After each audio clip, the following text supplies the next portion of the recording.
내가 사부 외부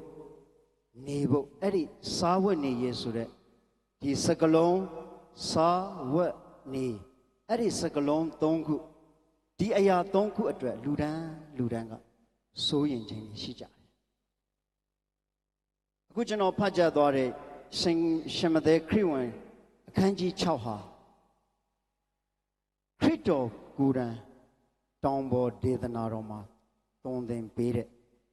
ကျမ်းပိုက်တစ်ခုဖြစ်ပါတယ်အင်မတန်မှနာမည်ကြီးတဲ့ကျမ်းပိုက်ဖြစ်ပါတယ်ဒီအခန်းကြီး6မှာဘာတွေသင်ပေးတယ်လဲဆိုရင်နံပါတ်1အနေနဲ့တိကနဲ့4အထိကစွန့်ကြဲခြင်းနဲ့ဆန်တဲ့သုံးသင်ခြင်းကိုသင်ပေးတယ်9ကနေ8အထိကဘာသင်ပေးတယ်လဲဆိုရင်ဆုတောင်းခြင်းနဲ့ဆန်တဲ့သုံးသင်ချက်တွေကိုတွေ့ရတယ်ပြီးတော့မှ9ကနေပြီးတော့မှ15အထိပေါ့နော်15အထိကပတ္ထနာတော်အကြောင်းဘယ်လိုဆုတောင်းရမယ်ဆိုတဲ့အကြောင်းတွေကိုကျွန်တော်တွေ့ရတယ်ပြီးတော့မှ16ကနေပြီးတော့မှ18အထိကအစာရှောင်ခြင်းနဲ့ဆန်တဲ့သုံးသင်ချက်တွေကိုတွေ့ရတယ်ပြီးတော့မှဘယ်နေရာမှာကျွန်တော်တို့ရဲ့ဥစ္စာတွေကိုတိုးမိရမလဲဆိုတဲ့အကြောင်းတွေကိုသင်ပေးတယ်အဲ့ဒါပြီးတာနဲ့မစိုးရင်နဲ့ဆိုတဲ့စကားလုံးနဲ့အခန်းကြီး25နဲ့34အထိခရစ်တော်ကိုယ်တိုင်ကကျွန်တော်တို့သူ့ရဲ့တပည့်တွေကိုတောင်ပေါ်ဒေသနာမှာတုံတင်ပေးတဲ့အရာဖြစ်တယ်ဆိုတော့ကျွန်တော်ဒီကနေ့နေငယ် message ချင်းတယ်မိတ်ဆွေဒီနေ့သင်ရဲ့အသက်တာမှာဘာအတွက်စိုးရင်နေသလဲဘာကြောင့်စိုးရင်နေသလဲဆိုတာထက်ထိုအရာတွေထက်ဘုရားသခင်ကကျွန်တော်တို့ကိုပထမဦးဆုံးလှုပ်စေခြင်းတဲ့အရာရှိကျွန်တော်တို့လူသားအနေနဲ့အသက်ရှင်တဲ့အချိန်မှာအသက်ရှင်တဲ့အခါမှာစိုးရင်ရမယ်အနာဂတ်ကျွန်တော်တို့ plan တွေအများကြီးချနေရမယ်စီစဉ်ရမယ်ဒါပေမဲ့ထိုအရာတွေထက်အရေးကြီးဆုံးပထမလုပ်ရမယ့်အရာကဘာလဲဆိုတာကျွန်တော်တို့ရဲ့အသက်တာမှာသိဖို့အင်မတန်မှအရေးကြီးတယ်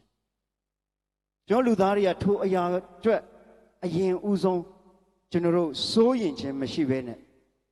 အဲ့ဒီအရာတွေရဲ့နောက်ကနေလိုက်လာမဲ့အရာတွေအပေါ်မှာပဲအစိုးရင်လွန်ပြီးတော့မှကျွန်တော်တို့ဘဝတွေပြတ်ခဲ့တဲ့လူတွေအများကြီးရှိခဲ့တယ်စိုးရင်ခြင်းဆိုတဲ့စကားလုံးတစ်ဖက်တစ်မျိုးတပုံစံနဲ့ပြောမယ်ဆိုတော့ခုခေတ်တော်တော်လေး21ရာစုမှာလူငယ်တော်တော်များများမှာခံစားနေရတဲ့ဝေဒနာတစ်ခုကဘာလဲဆိုရင်ဒီစိုးရင်ခြင်းနဲ့သက်ဆိုင်တဲ့ယောဂတစ်ခုဖြစ်တဲ့ depression ဆိုတဲ့စိတ်ကြယောဂပေါ့အဲ့ဒီစိတ်ကြယောဂခံစားနေရသူတွေအများကြီးဆရာမမြင်လိုက်လို့ဆိုရင်ပူပြီးသိမှာပေါ့နော်သူတို့ကဆရာဝန်တွေဆိုတော့စစ်တမ်းတစ်ခု WHO စစ်တမ်းတစ်ခုအရာပြောမယ်ဆိုရင်အမေရိကမှာတဲ့လူ100မှာ9ယောက်ကဒီယောဂလူငယ်ဒီမှာဒီယောဂခံစားနေရတယ်လို့ကျွန်တော်တွေ့ရတယ်ပြီးတော့မှဒီဘက်အရှေ့တောင်အာရှမှာဆိုဒီထက်ပိုပြီးတော့မှမြင်နေပြီးတော့မှအဲ့ဒီကြားထဲမှာကျွန်တော်တို့နိုင်ငံမှာဆိုရင်ပိုပြီးတော့မှလူငယ်တွေကအခြေအနေအကြောင်းမျိုးကြောင့်ပေါ့နော်ဒီစိုးရင်ချင်းတွေကပိုပြီးတော့မှကျွန်တော်တို့ရဲ့ဘဝတစ်ခုလုံးကိုလွှမ်းမိုးမှုတွေရှိတာအထူးသဖြင့်2021နောက်ပိုင်းပေါ့လူငယ်တွေတော်တော်များများကနိုင်ငံခြားတွေရောက်ကုန်တယ်ဘာကြောင့်လဲဆိုစိုးရင်ချင်းတွေကြောင့်ပြီးတော့မှအဲ့ဒီစိုးရင်ချင်းတွေကြောင့်ပဲကျွန်တော်တို့ရဲ့ potential တစ်ခုကိုအများကြီးကျဆင်းဘဝအတွက်အလုံးလုံးနိုင်ဖို့ဒီစိုးရင်ချင်းယောဂတွေဝင်လာပြီဆိုရင်ကျွန်တော်မှဒီစိုးရင်ချင်းကိုခံစားလာပြီဆိုရင်ကျွန်တော်တို့ရှေ့သွားမယ် potential တွေကအများကြီးရောက်တော့အားပြော့သွားတယ်အဲ့ဒါကိုဘုရားသခင်ကကောင်းသိအဲ့ဒီအတွက်ကြောင့်သူ့ရဲ့တပည့်တော်တွေကိုတောင်ပေါ်ဒေသနာမှာတင်ပြတဲ့အခါမှာဆုတောင်းခြင်းတွေဘယ်လိုထားရမယ်ဘာညာကွအကုန်လုံးအပေါ်ဟာတွေကစားဝတ်နေရင်းနဲ့ပတ်သက်ပြီးတော့ဖျားနဲ့ဘယ်လိုလူသားတွေဆက်နွယ်မလဲဆိုတဲ့အကြောင်းအရာအများကြီးသင်ပေးပြီးတဲ့နောက်ပိုင်းမှာငါသားသမီးတို့မစိုးရင်လည်းမနေ့ပြန်ဘာစားရမလဲဘာတောက်ရမလဲဘယ်လိုနေရမလဲဆိုမစိုးရင်လည်း နံပါတ်1သူကဘာနဲ့ပြောပြတယ်လဲဆိုမိုးကောင်းကင်မှာပြန်ဝဲနေတဲ့ငှက်တွေကိုကြည့်ပါဒီငှက်တွေကမျိုးစစ်လည်းမကျဲဘူးပြီးတော့မှအဲ့ဒီမျိုးစစ်တွေကနေထွက်လာတဲ့အသီးအနှံတွေလည်းစပကြီးထဲမှာစုဆောင်ခြင်းမရှိဒါပေမဲ့ဒီငှက်တွေကနေတယ်အဖဖျားကဝါလင်စွာကျွေးမွေးဆောင်ရှောက်တယ်ဆိုတာကြည်ပါအဲ့ဒီငှက်တွေချက်သင်တို့ဟာပို့ပြီးတော့မှတန်ဖိုးရှိတယ်ဟာလေလုယာအစားတဲ့အသက်ကပို့ပြီးတော့မှတန်ဖိုးရှိတယ်ဘုရားသခင်အဲ့ဒီအတွက်ကြောင့်ညီကိုမောင်နှမတွေကျွန်တော်ပထမဦးဆုံးစိုးရင်ရမယ့်အရာကဘာစားရမလဲဘာတောက်ရမလဲဘယ်လိုနေရမလဲဆိုတဲ့ဟာထက်ကျွန်တော်အသက်တာဒီဖယားနဲ့ဖယားမှာအသက်ရှင်ပြီးသားဖယားနဲ့အဆက်အသွယ်ရှိပြီးသားဖယားနဲ့ပြန်လဲပြီးတော့မှစုံတွေ့ပြီးသားအသက်တာပန်းဆန်းပြီလားဆိုတဲ့အရာကိုပူပြီးတော့မှဘုရားသခင်ကသားသမီးတွေကိုစိုးရင်ဘူးအလိုတော်ရှိတာဖြစ်တယ်ကျွန်တော်တို့ရဲ့အဓိကပြောမယ်ဆိုရင်တော့ကျွန်တော်တို့ရဲ့ဝိညာဉ်အသက်တာအတွက်ပထမဦးဆုံးလှုပ်ဆောင်ဖို့ဘုရားသခင်ကသားသမီးတွေကိုအလိုတော်ရှိတာဖြစ်တယ်ဒါပေမဲ့ကျွန်တော်လူသားတွေကအဲ့ဒီဝိညာဉ်ရေးရာအသက်တာအတွက်စိုးရင်ရတာထက်မနေ့ပြန်ကျွန်တော်ဘာစားမလဲဘာတောက်မလဲကျွန်တော်မိသားစုတွေဘယ်လိုလောက်ကန်စားတောက်မလဲဆိုတဲ့ဟာပို့ပြီးတော့မှဥစားပေးလာတဲ့အခါကျွန်တော်တို့ဝိညာဉ်ရေးရမှာအားပြော့လာတယ်တဖြည်းဖြည်းနဲ့ဖျားနဲ့ဝေးကွာတဲ့အသက်တာတွေကျွန်တော်ရဲ့အသက်တာမှာဖြစ်လာတာဖြစ်တယ်အဲ့ဒီအတွက်ကြောင့်ဒီကနေ့ညီကိုမောင်နှမတွေပထမဦးဆုံးဘာစားရမလဲဆိုတဲ့အရာထက်ကျွန်တော်အသက်တာဒီဖျားသခင်နဲ့ဆက်ဆက်ထားပြီးသားဘုရားသခင်မှာသက်ရှင်ပြီးသားအသက်ပြန်လဲပြီးတော့မှရှင်ပြီးသားခရစ်တော်နဲ့တွေ့ပြီးသားအသက်တာပန်းဆန်းပြီးလား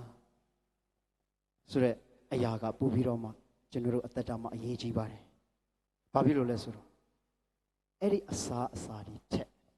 ကျွန်တော်တို့အသက်တာကိုဘုရားသခင်ပို့ပြီးတော့မှအလိုတော်ရှိတာဖြစ်တယ်။ဘုရားကိုအသက်တာမှာနံပါတ်1နေရာမှာထားပြီဆိုရင်အခုနကျွန်တော်တို့စိုးရင်ရတဲ့အရာတွေအလိုလိုကျွန်တော်တို့အသက်တာမှာဖြစ်လာမှာဖြစ်တယ်။အဲ့ဒီကြောင့်ညီကိုမောင်နှမတွေအခုကျွန်တော်များသောအားဖြင့်မြင်တွေ့ရတဲ့ဒီသင်းတော်ကသင်းသူသင်းသားတွေဆိုရင်လူငယ်တွေပုံများတယ်။လူငယ်တွေကအနာဂတ်အတွက်တော်တော်လေးရုန်းကန်ရတဲ့အချိန်ရင်းနှီးမြှုပ်နှံမှုလုပ်နေရတဲ့အချိန်အခု20ကျော်တွေဆိုရင်30အတွက်ကျွန်တော်တို့30အသက်30ပြည့်လာတဲ့အခါကောင်းကောင်းမွန်မွန်နဲ့နေနိုင်စားနိုင်တောင်းနိုင်ဖို့အတွက်ရင်းနှီးမြှုပ်နှံမှုတွေလုပ်နေရတဲ့အချိန်အဲ့ဒီအချိန်မှာအထူးသဖြင့်ထိုးအရာတွေကိုပန်ဆန်တဲ့အားနဲ့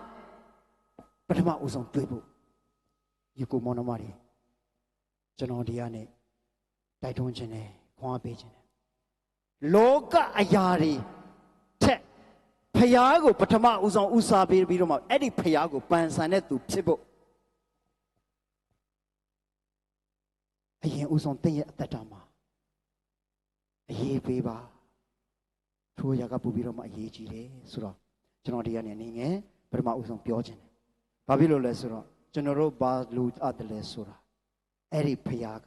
အကုန်လုံးသိတယ်ပထမဦးဆုံးငါ့ကိုငါရဲ့နိုင်ငံတော်ကိုအရင်ဦးဆုံးရှာပါနိုင်ငံတော်ဆိုတာ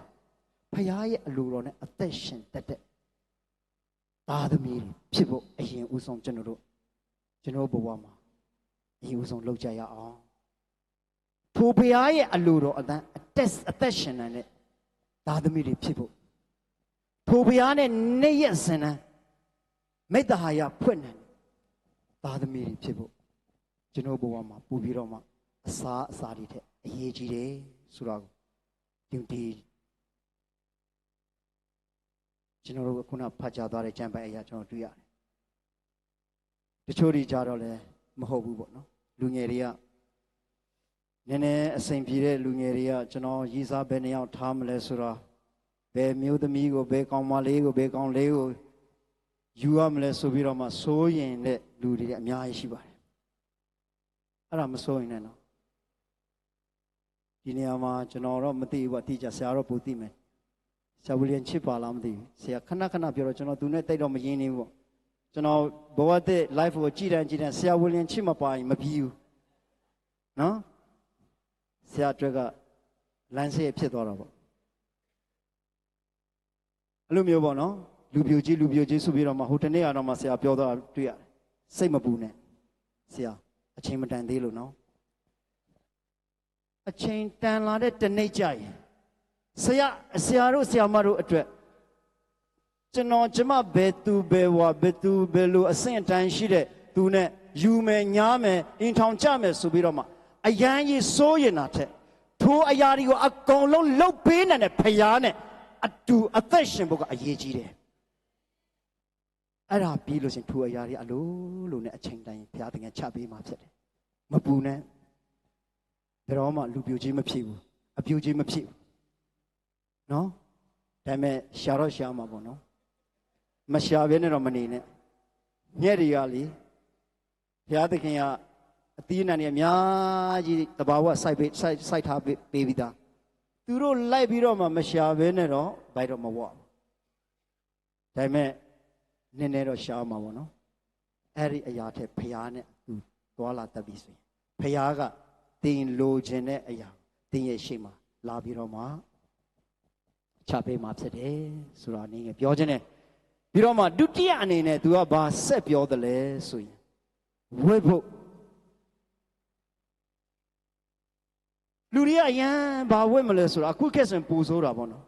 အပြန်အဆန်ဝိနေကြတာနောက်ပတ်ကျွန်မဘာဝိသွားရင်ကောင်းမလဲသူတစ်ဖြင့် worship team တွေပို့ပြီးတော့မှစိုးတယ်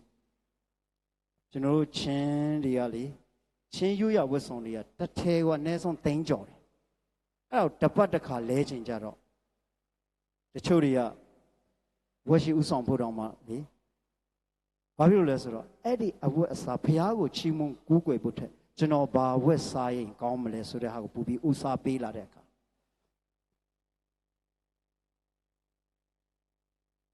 ဘုရားကိုချီးမွမ်းဖို့ထက်ကျွန်တော်ဘာအဝတ်ကိုဝတ်ရမလဲဆိုတော့စိုးရင်လာတဲ့အခါအဲ့ဒီအဝတ်စားတွေမဝတ်နိုင်ဖြစ်လာတဲ့အခါဘုရားကြောင့်သွားဖို့တောင်မှနောက်ဆုတ်လာကြဘုရားကအဲ့ဒါကိုမလုပ်ချင်ဘူးအဲ့ဒီအဝတ်အစားတွေထက်သင်တို့ခန္ဓာကိုယ်ကပူပြီးတော့မှအရေးကြီးတယ်ဟာလေလုယာဘာဝတ်ပေးမလဲဆိုတာဘုရားသခင်ကအကုန်လုံးသိငါသမီးငါသားဘာအဝတ်လိုတယ်လဲဆိုတာဘုရားသခင်အကုန်လုံးသိတယ်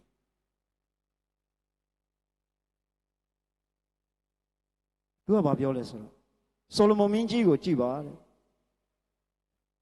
ဒီဘက်နဲ့ပြောမယ်ဆိုရင်တော့ခက်လူငယ်စကားနဲ့ပဲဒီဘဲကြီးရတဲ့ဒီလောကကြီးမှာအချမ်းသာဆုံးအဲ့ဒီလူတော်မှာနင်တို့ဟိုဘက်မှာကြည့်ကြည့်လိုက်ဒီမြက်ပြင်တွေတောနှင်းပင်တွေငါစီရင်ပေးတဲ့အဆင့်လောက်တောင်မမီဘူးကဲကြည့်နင်တို့ကဒီတောနှင်းပင်တွေထက်အစပေါင်းများစွာငါအတွက်အရေးကြီးတဲ့လူတွေဖြစ်တယ်ဟာလေလုယာအစပေါင်းများစွာငါအတွက်တန်ဖိုးရှိတဲ့လူတွေဖြစ်တယ်။ဘာကြောင့်နင်တို့လိုအပ်တဲ့အဝတ်အစားကိုငါမပေးရမှာလဲ။ဒါပေမဲ့အဲ့ဒီအရာတွေကိုပန်ဆန်နဲ့ပေးနိုင်တဲ့ကောင်းကြီးပေးနိုင်တဲ့ငါကိုတော့အရင်ဦးဆုံးရှာပါ။ဟာလေလုယာ။အဲ့ဒီအတွက်ကြောင့်ညီကိုမောင်နှမတွေဒီနေ့ကျွန်တော်ဘာဝဲရမလဲဆိုတာထက်အဲ့ဒီအဝတ်အစားတွေကိုတပုံကြီးပေးနိုင်တဲ့ဖရားကိုအရင်ဆုံးဘဝမှာရှားပါအဲ့ဒီဖရားနဲ့အတူအသက်ရှင်ပါအဲ့ဒါကအရေးပို့ပြီးတော့မှကြီးပါတယ်။ဘာဖြစ်လို့လဲဆိုတော့နိုင်ငံတော်နဲ့ဖြောင့်မခြင်းတရားကိုအရင်ဦးဆုံးရှားပြီးလို့ရှိဟိုးအပေါ်ကငါပြောထားတဲ့စားဖို့တောက်ဖို့နေဖို့ဝတ်ဖို့တရားအကုန်လုံးထပြီးတော့မှ bonus အနေနဲ့ နေတော့ငါထပ်ပေးမယ်ဒီကောင်မလေးကိုငါကြိုက်ပါတယ်ချစ်ပါတယ်မချစ်ရရင်ပြန်မချစ်ရင်ငါသေတော့မယ်ဆိုပြီးတော့မှကောင်မလေးကြောင့်အသက်ယူတဲ့လူတွေအများကြီးရှိကောင်လေးကြောင့်အသက်ဆုံးရှုံးရတဲ့ကောင်မလေးတွေအများကြီးလောကကြီးမှာဘာဖြစ်လို့လဲဆိုတော့အဲ့ဒီကောင်လေးကိုမယူရရင်ငါဘဝအတိတ်ပဲမရှိတော့ဘူးဆိုပြီးမှမဟုတ်ဘူးမပူနဲ့တယောက်သွားရင်ဘုရားသခင်ကအဲ့ထက်သာတဲ့အရာကိုထပ်ပေးမှာနော်တင့်အတွက်အစိမ်မပြေတဲ့လူမို့လို့သွားတာလေအဲ့ဒီကောင်မလေးသွားပြီဆိုရင်မငုံနဲ့သွားငါရှိထားတဲ့ဘုရားကနင်းထက်သာတဲ့သူကိုပေးနိုင်တဲ့ဘုရားနော်အဲ့လိုသာပြောလိုက်ကျွန်တော်လည်းလို့ပဲအခုကျွန်တော်မျိုးသမီးကိုလေတချင်တကာတော့ပါဘောနော်သူ့နေရာနဲ့သူအင်မတန်မှလူချစ်လူခင်ပေါ်ပါတယ်ကျွန်တော်နဲ့ဆိုရင်တော့တခါမှကိုစိတ်ကူးမရင်ဘူးတုတ်တော်ညာလဲကျွန်တော်လည်းပဲတယောက်ပြီးတယောက်ထက်ပတ်ကြည့်တာပေါ့နော်ဟိုတယောက်ကတော့ငါအတွက်ပဲဆိုပြီးမှမဟုတ်ဘူးသွားပြီငိုပြန်ပြီကွဲပြန်ပြီဒါပေမဲ့နောက်ဆုံးကြတော့လေဘုရားသခင်ပြင်ဆင်ပေးတာကျွန်တော်အတွက်အကောင်းရှိကတွေ့ခဲ့တဲ့အရာတွေကဂျေးဒီနောက်ဆုံးထားပေးတဲ့ဒိုင်မွန်ဖြစ်နေတာဘုရားသခင်အကောင်းဆုံးအကောင်းတကတွေကအကောင်းဆုံးကိုပြင်ဆင်ပေးထားတာကျွန်တော်လူကောင်မျိုးကိုသူကချစ်ဖို့ဆိုတာစိတ်ကူးတောင်ရင်မှာမဟုတ်အရက်တမြမြနဲ့ဒါပေမဲ့ဘုရားနဲ့တွေ့လာတဲ့အခါဒီမနက်မှကျွန်တော်အတွက်တန်ဖိုးရှိတဲ့ကျွန်တော်တခါမှမစင်စားဘူးတဲ့အမျိုးသမီးကိုဘုရားသခင်ကကျွန်တော်အတွက်ပြင်ဆင်ပေးထားတာဖြစ်တယ်။အဲကြောင့်လူငယ်တွေမပူနဲ့နော်တယောက်သွားပြီဆိုရင်โอเคတတ်တာဆိုပြီးတော့မှနော်သွားခိုင်းလိုက်အေးစေးပါအစ်စ်လာတဲ့ဟာကအရာရာတိုင်းကအစ်စ်ကပူပြီးတော့မှအဟောင်းထက်ကောင်းတယ်ဒါပေမဲ့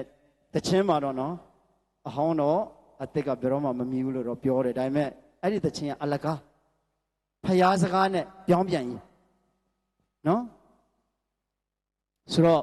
ဒီနေ့နည်းနည်းတော့ကြော်သွားပြီဆရာ sorry နော်ဘုရားသခင်ဖြစ်စေချင်တာက